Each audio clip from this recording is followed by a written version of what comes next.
Good afternoon, gentle listeners. It's Erin, your librarian storyteller for the day. Welcome to Sherlock Showcase, dedicated to retelling the very best of Sir Arthur Conan Doyle's most beloved detective, Sherlock Holmes, in short story format. Today, we'll be picking up where we left off with the fourth story of Doyle's second anthology, The Memoirs of Sherlock Holmes, with a reading of The Stockbroker's Clerk. So, relax, pull up a chair, bear with my questionable English accent if you would, and enjoy. Shortly after my marriage, I had bought a connection in the Paddington district. Old Mr. Farquhar, from whom I purchased it, had at one time an excellent general practice, but his age, and an affliction of the nature of St. Vitus's dance, from which he suffered, had very much thinned it. The public, not unnaturally, goes upon the principle that he who would heal others must himself be whole, and looks askance at the curative powers of the man whose own case is beyond the reach of his drugs. Thus, as my predecessor weakened, his practice declined, until when I purchased it from him it had sunk from 1,200 to little more than 300 a year. I had confidence, however, in my own youth and energy, and was convinced that in a very few years the concern would be as flourishing as ever. For 3 months after taking the practice, I was kept very closely at work, and saw little of my friend Sherlock Holmes, for I was too busy to visit Baker Street, and he seldom went anywhere himself, save upon professional business. I was surprised, therefore, when one morning in June I sat reading the British Medical Journal after breakfast, I heard a ring at the door, followed by the high, somewhat strident tones of my old companion's voice. "Ah, my dear Watson," said he, striding into the room. "I am very delighted to see you. I trust that Mrs. Watson has entirely recovered from all the little excitements connected with our adventure of the Sign of the Four." "Thank you, we are both very well," said I, shaking him warmly by the hand. "And I hope also," he continued, upon sitting down in the rocking-chair, "that the cares of medical practice have not entirely obliterated the interest which you used to take in our little deductive problems." "On the contrary," I answered. "It was only last night that I was looking over my old notes and classifying some of our past results." "I trust that you don't consider your collection closed." "Not at all. I should wish nothing better than to have some more of such experiences." "Today, for example?" "Yes, today, if you like." "And as far as Birmingham?" "Certainly, if you wish it." "And the practice?" I do my neighbour's when he goes. He's always ready to work off the debt."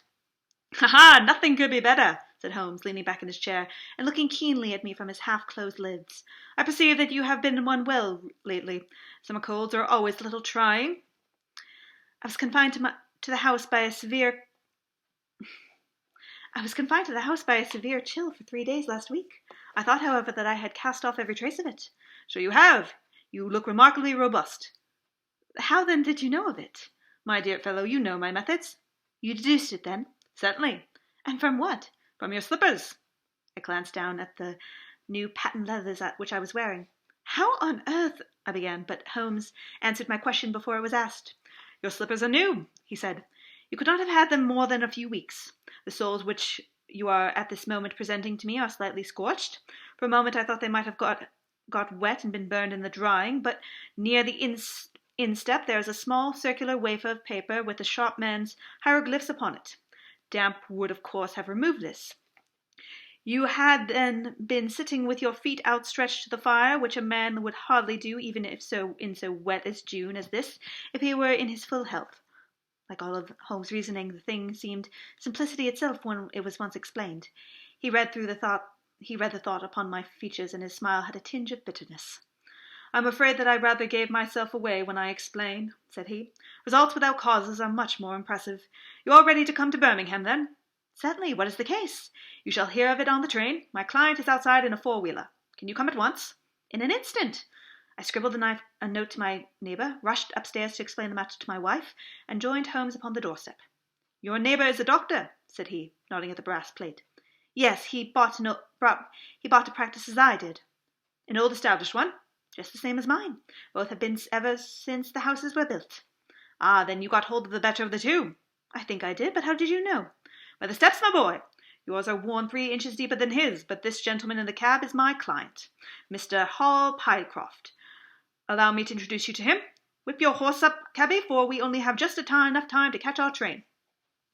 The man who I found myself facing was a well-built, fresh complexioned young fellow with a frank, honest face and a slight, crisp, yellow moustache.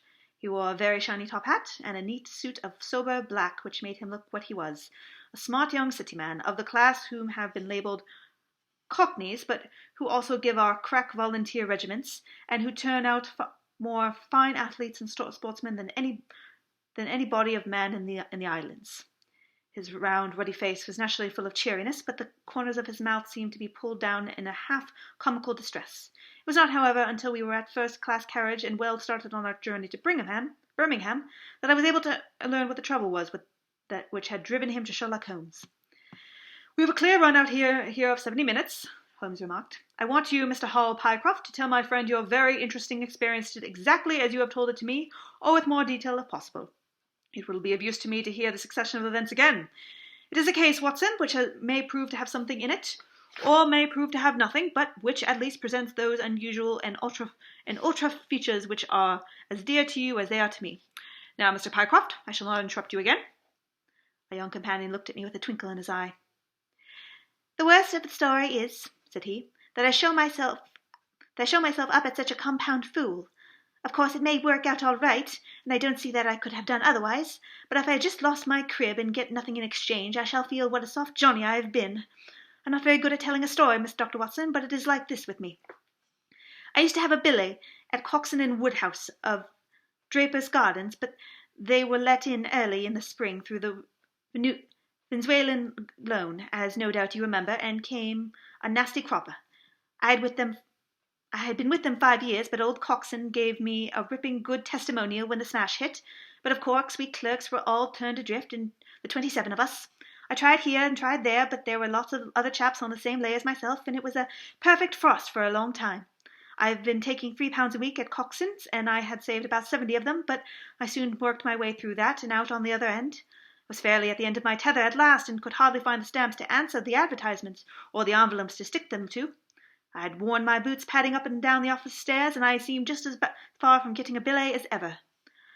At last I saw a vacancy at Mawson and Williams, the great stockbrokers' firm in Lombard Street. I dare say E.C. is not much in your line, but I can tell you that this is about the richest house in London. The advertisement was to be answered by letter only. I sent in my testimonial and application, but without the least hope of getting in. Back came an answer by return saying I would appear next Monday. I might take over my new duties at once, provided that my appearance was satisfactory. No one knows how these things are worked. Some people say the manager just plunges his hand into the heap and takes the first that comes. Anyway, it was my innings that time, and I don't ever wish to feel better pleased. The screw was £1 a week rise, and the duties just about the same as Coxon's. And now I come to the queer part of the business. I was in diggings on Hampstead Way, 17 Potter's Terrace, was the address. Well, I was sitting doing a smoke that very evening after I had promised the appointment, when up came my landlady with a card which said Arthur Pinner, financial agent, printed upon it. I had never heard the name before, and could not imagine what he wanted with me, but of course I asked her to show him in. In he walked, a middle-sized, dark-haired, dark-eyed, black-bearded man with a touch of the sheeny about his nose. He had a brisk, kind way with him, and spoke sharply, like a man that knew the value of time, knew the true meaning of time. "Mr. Hall Pycroft, I believe," said he. "Yes, sir," I answered, and pushed a chair towards him. "Lately engaged at Coxon and Woodhouse?" "Yes, sir." "And now on the staff of Mawson's?" "Quite so." "Well," said he, "the fact that I have heard some really extraordinary stories about your financial ability. You remember Parker, who used to be Coxon's manager? He can never say enough about it. Of course, I am pleased to hear this. I had always been pretty smart in the office, but I had never dreamed that I would talk... Of course, I was pleased to hear this. I had always been pretty smart in the office, but I had never dreamed that I had been talked about in the city in this fashion." "You have a good memory," said he. "Pretty fair," I answered modestly. "Have you kept in touch with the market while you have been out of work?" he asked. "Yes, I read the stock exchange list every morning." "Ah, now that shows real application," he cried. That is the way to prosper. You won't mind me testing it, will you? Let me see. How are Ayrshires?" 106 1/4 to 105 6 7/8, I answered. "And New Zealand Consolidated?" 104. "And British Broken Hills?" 7 to 7 6. "Wonderful!" he clapped with his hands up. "This quite fits in with all that I've heard. My boy, you are very much too good to be a clerk at Mawson's." This outburst rather astonished me, as you can think. Well, said I, other people didn't quite think so much of me as you seem to, Mr. Pinner. I had a hard enough fight to get this berth, and I am very glad to have it. Pooh, man, you should soar above it. You are not in your true sphere. Now I'll tell you how it stands with me. What I have to offer is little enough when measured by your ability, but when compared with Mawson's, it is like to dark. Let me see. When do you go to Mawson's? On Monday. Ha-ha! I think I would risk a little sporting flutter that you don't go there at all. Not go to Mawson's? No, sir. By that day you will be business manager of the Franco Midland Hardware Company, limited with 134 branches in the towns and villages of France, not counting on one in Brussels and one in San Remo. This took my breath away. I never heard of it, said I. Very likely not. It has been kept very quiet, for the capital was all privately subscribed. It is too good a thing to let the public into. My brother, Harry Pinner, is a promoter and joins the board after Allemand as managing director. He knew that I was in the swim down here, and he asked me to pick up a good man cheap, a young pushing man with plenty of snap about him. Parker spoke of you, and that brought me here tonight. We can only offer you a beggarly 500 to start with. 500 a year! I shouted.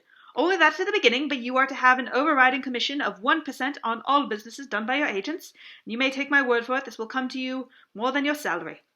But I know nothing of hardware. My boy, you know about figures. My head buzzed, and I could hardly sit still in the chair, but suddenly a little chill of doubt came over me. I must be frank with you, said I. Mawson only gives me 200, but Mawson is safe. Now really, I know so little about your company that— Ah, smart, he cried in a kind of ecstasy and delight. You are the very man for us. You are not to be talked over, and quite right too. Now here's a note for £100, and if you think that we can do business, you may just slip it into your pocket as an advance upon your salary. That is very handsome, said I. When shall I take over my new duties? Be in Birmingham tomorrow at 1, he said. I have a note in my pocket here which you shall take to my brother. You shall find him at 126B, Corporation Street, where the temporary offices of the company are situated. Of course, you must confirm your engagement. Between ourselves, it will be all right.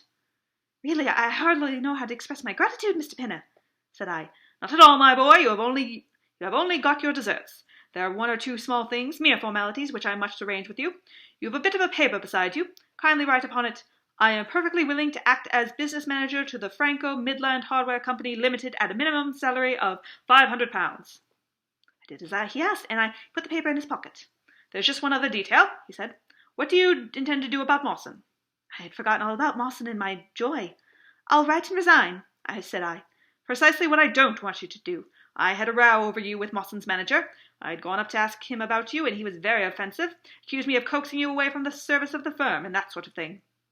At last I fairly lost my temper. If you want a good man, you should pay them at a good price, said I. He would rather have our small price than your big one. He would rather have our small price than your big one, said he. I'll lay you a fiver, said I, that when he has my offer, you will never so much as hear from him again. Done, said he. We picked him up off the gutter, and he won't leave us so easily. Those were his very words. That impudent scoundrel, I cried. I never so much as seen him in my life. Why should I consider him in any way? I shall certainly not write if you would rather that I didn't. Good, that's promise, said he, rising from his chair. Well, I'm delighted to have got so good a man for my brother. Here's your advance of £100, and here is the letter. Make note of the address, 126B, Corporation Street, and remember that 1 o'clock tomorrow is your appointment. Good night, and may you have all the fortune that you deserve. That's just about all that passed between us, as far as I can remember. You can imagine, Dr. Watson, how pleased I was in such an extraordinary piece of good fortune. I sat up half the night, hugging myself over it, and next day I was off to Birmingham in a train that would take me in plenty of time for my appointment. I took my things to my hotel in New Street, and made my way to the address which had been given to me. It was a quarter of an hour before the time, but I thought that it would make no difference. 126B was a passage between two large shops, which led to a winding stone stair, from which there were many flats, let as offices to companies of professional men. The names of the occupants were painted up at the bottom of the wall, but there was no such name as the Franco Midland Hardware Company Limited. I stood for a few minutes with my heart in my boots, wondering whether the whole thing was an elaborate hoax or not, when up came a man and addressed me. He was very like the chap that I had seen the night before, the same figure and voice, but he was clean-shaven and his hair was lighter. Are you Mr. Hal Pycroft? He asked. Yes, said I. I was expecting you, but you are a trifle before your time. I had a note from my brother this morning in which he sang your praises very loudly. I was just looking for the offices when you came.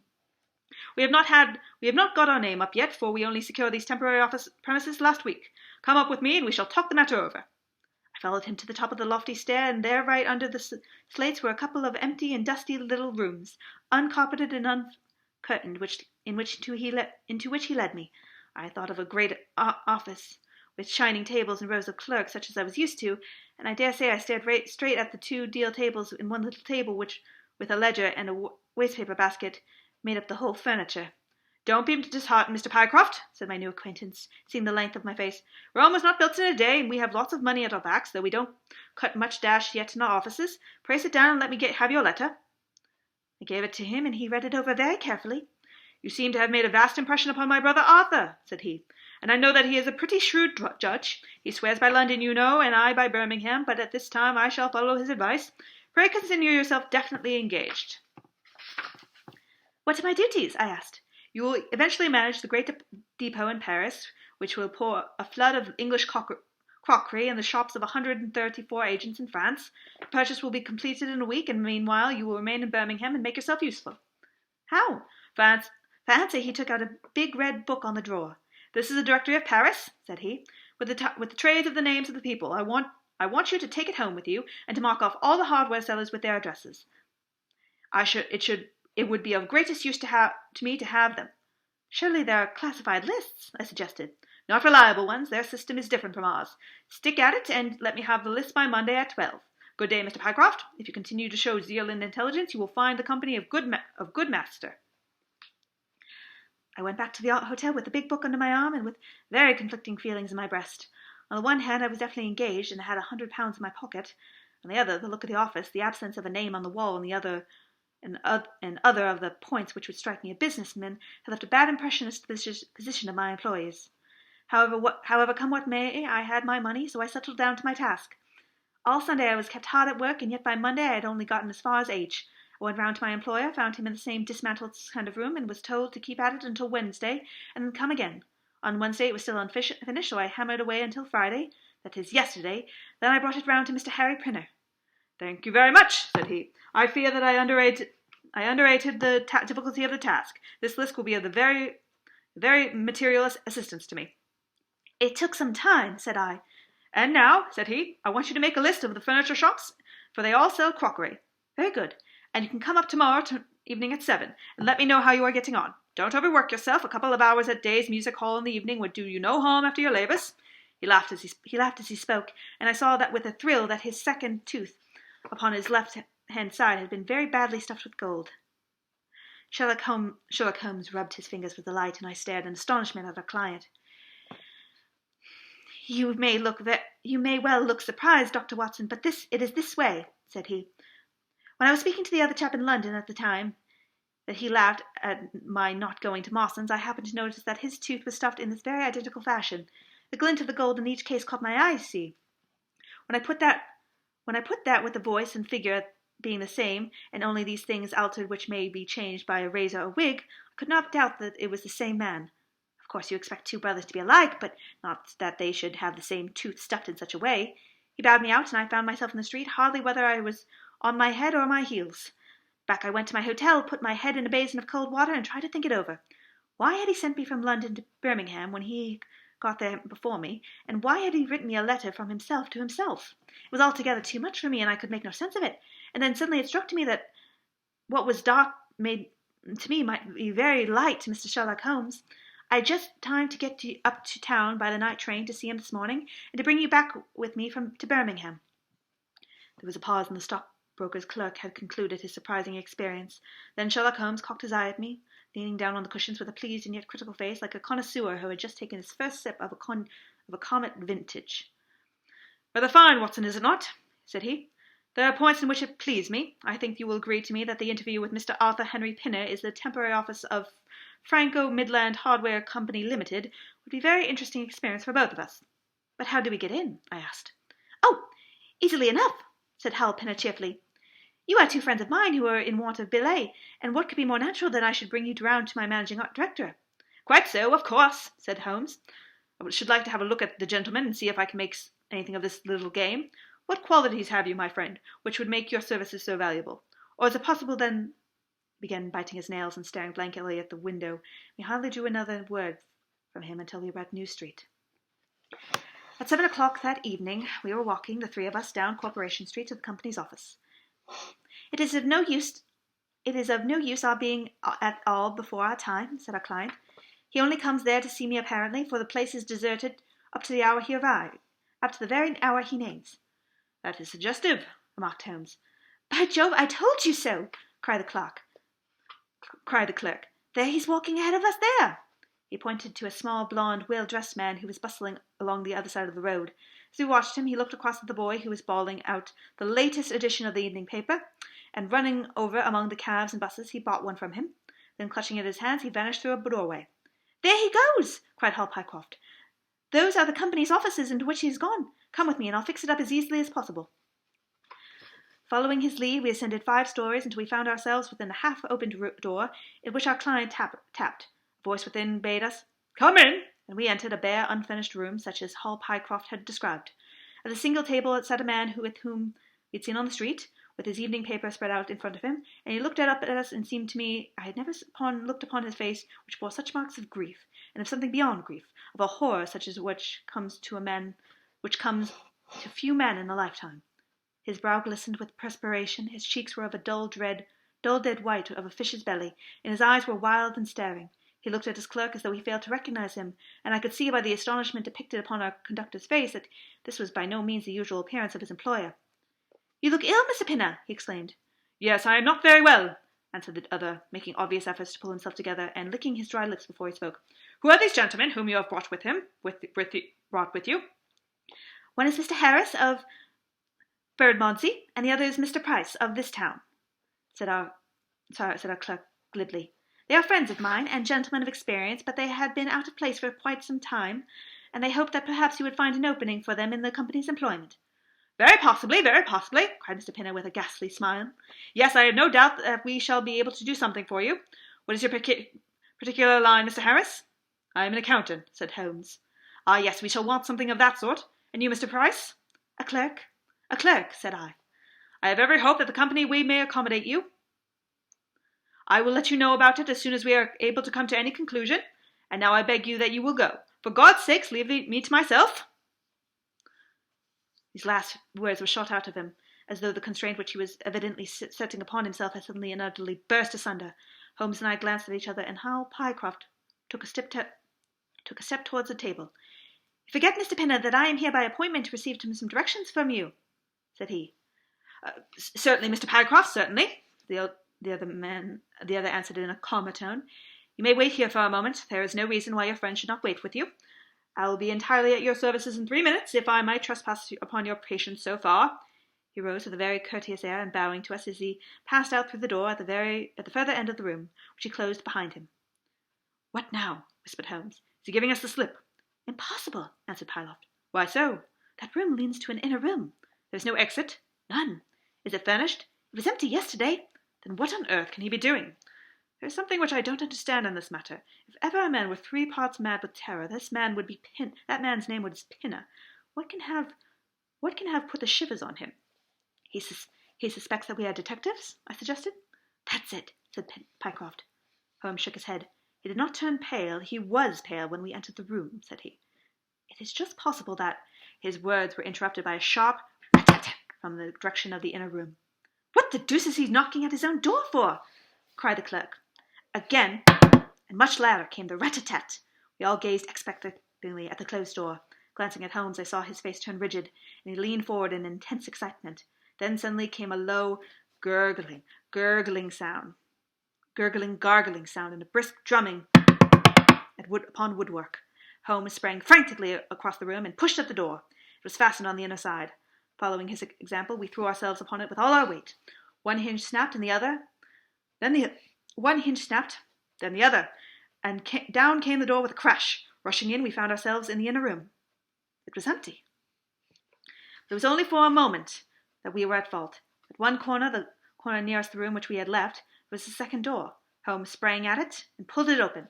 A coat and waistcoat were lying on the floor. From a hook behind the door, with his own braces round his neck, was hanging the managing director of the Franco Midland Hardware Company. His knees were drawn up, and his head hung at a dreadful angle to his body, and the clatter of his heels against the door had made the noise which had broken in upon our conversation. In an instant I had caught him round the waist and held him up, while Holmes and Pycroft untied the elastic bands which had disappeared between the livid creases of skin. Then we carried him to the other room, where he lay with a slate-coloured face, puffing his purple lips in and out with every breath, and a dreadful wreck of all that he had been but 5 minutes before. "What do you think of him, Watson?" asked Holmes. I stooped over him and examined him. His pulse was feeble and intermittent, but his breathing grew longer, and there was a little shivering of his eyelids, which showed a thin white slit of ball beneath. "It has been touch and go with him," said I, "but he'll live now. Just open that door and hand me the water-carafe." I undid his collar, poured the cold water down upon his face, and raised and sank his arms until he drew a long, natural breath. "It is only a question of time now," said I, and as I turned away from him, Holmes stood by the table with his hands deep in his trouser pockets and his chin upon his breast. "I suppose we ought to call the police in now," said he, "and yet to confess that I like to give them a complete case when they come." "It is a blessed mystery to me," cried Pycroft, scratching his head. Whatever they wanted to bring me all the way here for, and then—" "Pooh! All that is clear enough," said Holmes impatiently. "It is the last sudden move." "You understand the rest, then?" "I think that is fairly obvious. What do you say, Watson?" I shrugged my shoulders. "I must confess that I am out of my depth." "Oh, surely, if you consider the events at first, they can only point to one conclusion." What do you make of them?" "Well, the whole thing hinges upon 2 points. The first is the making of Pycroft writing a declaration by which he entered the service of this preposterous company. Do you not see how very suggestive that is?" "I am afraid I missed the point." "Well, why did they want him to do it? Not as a business matter, for these arrangements are usually verbal, and there was no earthly business reason why this should be an exception. Don't you see, my young friend, that they were very anxious to obtain a specimen of your handwriting, and had no other way to do it?" "And why?" "Quite so. Why? When we answer that, we have made some progress with our little problem. Why? There can only be one adequate reason. Someone wanted to learn to imitate your writing, and had to procure a specimen of it first. And now, if we pass it on to the second point, we find that each throws light upon the other. That point is the request made by Pinner that you should not resign from your place, but should leave the manager of this important business in the full expectation that a Mr. Hall Pycroft, whom he had never seen, was about to enter the office upon the Monday morning." "My God!" cried our client. "What a blind beetle I have been!" "Now you see the point about the handwriting. Suppose that someone turned up in your place and wrote a completely different hand from that which you had applied for the vacancy. Of course, the game would be up. But at the interval the rogue learned to imitate you, and its position was therefore secure, as I presume that nobody in the office had ever set eyes upon you." "Not a soul," groaned Hal Pycroft. "Very good. Of course, it was the utmost importance to prevent you from thinking better of it, and also to keep you from coming into contact with anyone who might tell you that your double was at work at Mawson's office. Therefore, they gave you a handsome advance on your salary, and ran you off to the Midlands, where they gave you enough work to do so to prevent you from going to London, where you might have burst their little game up. That is all plain enough. But why should this man pretend to be his own brother?" "Well, that is pretty clear also. There are evidently only 2 of them in it. The other is impersonating you at the office. This one acted as your engager, and then found that he could not find you an employer without admitting a third person into his plot, that he was most unwilling to do so. He changed his appearance as far as he could, and trusted that the likeness, which you could not fail to observe, would be put down to the family resemblance. But for the happy chance of the gold stuffing your suspicions would probably have never been aroused." Hal Pycroft shook his clenched fist in the air. "Good Lord!" he cried. "While I have been fooled in this way, what has the other Hall Pycroft been doing at Mawson's? What shall we do, Mr. Holmes? Tell me what we should do." "We must wire to Mawson's. They shut at 12 on Saturdays." "Never mind, there might be some doorkeeper or attendant." "Ah, yes, they keep a permanent guard there on account of the value of the securities that they hold. I remember hearing it talked about in the city." "Very good. We shall wire to him and see if all is well, and if a clerk of your name is working there. That is clear enough, but what is not so clear is why the sight of us, one of the rogues, should instantly walk out of the room and hang himself." "The paper!" "The paper!" croaked a voice behind us.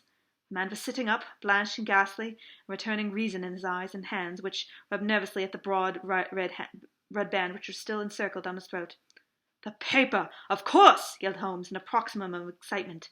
"Idiot that I was, I thought so much more of our visit that the paper never entered my mind in an instant. To be sure, the secret must lie there.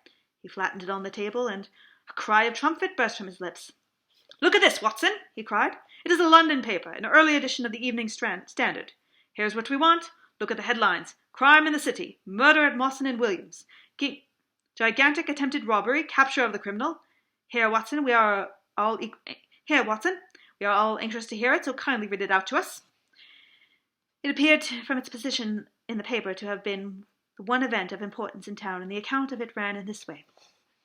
A desperate attempt at robbery, culminating in the death of one man and the capture of the criminal, occurred this afternoon in the city. For some time back, Mawson and Williams, the famous financial house, have been the guardians of securities which amount in the aggregate of a sum of considerably over £1,000,000.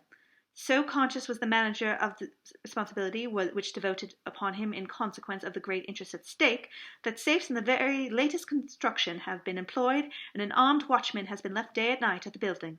It appears that last night a new clerk named Hall Pycroft was engaged by the firm. This person appears to have been none other than Beddingham, the famous forger and cracksman, who, with his brother, has only recently emerged from a 5 years' spell of penal service. By some means which we are not quite clear, he succeeded in winning, under a false name, this official position in the office, which he utilized in order to obtain mouldings of various locks, and a thorough knowledge of the position of the strong room and the safes. It is customary of Mawson's for the clerks to leave midday at Saturday. Sergeant Tucson, of the City of Police, was somewhat surprised, therefore, to see a gentleman with a carpet-bag come round the steps at 20 minutes past 1. His suspicions being aroused, the sergeant followed the man, and with the aid of Constable Pollock, succeeded, after a most desperate resistance, in arresting him. It was at once clear that a daring and gigantic robbery had been committed. Nearly £100,000 worth of American railway bonds, with a large amount of scrip and other mines and communities, were discovered in the bag. Upon examining the premises, the body of the unfortunate watchman was found doubled up and thrust into the largest of the safe, where it would not have been discovered until Monday's morning, had it not been from the prompt action of Sergeant Tucson. The man's skull had been shattered by a blow from a poker, delivered from behind. There could be no doubt that Beddingham had obtained evident entrance by pretending that he had left something behind him, and having murdered the watchman, rapidly rifled the large safe and then made off with the booty. His brother, who usually works with him, has not appeared in this job, as far as can be at present be ascertained, although the police are making energetic inquiries as to his whereabouts. "Well, we may save the police some little trouble in that direction," said Holmes, glancing at the haggard figure huddled in the window. "Human nature is a strange fixture, Watson. You see that even a villain and a murderer can inspire such affection that his brother turns to suicide when he learns that his neck is forfeited. However, we have no choice as to our action. The doctor and I will remain on guard. Mr. Pycroft, if you will have the kindness to step out for the police." And that's all we have time for today, gentle listeners. Have a wonderful rest of the day, and I hope you will join me next time as we continue this little saga. Be well, and I will see you very soon. Goodbye.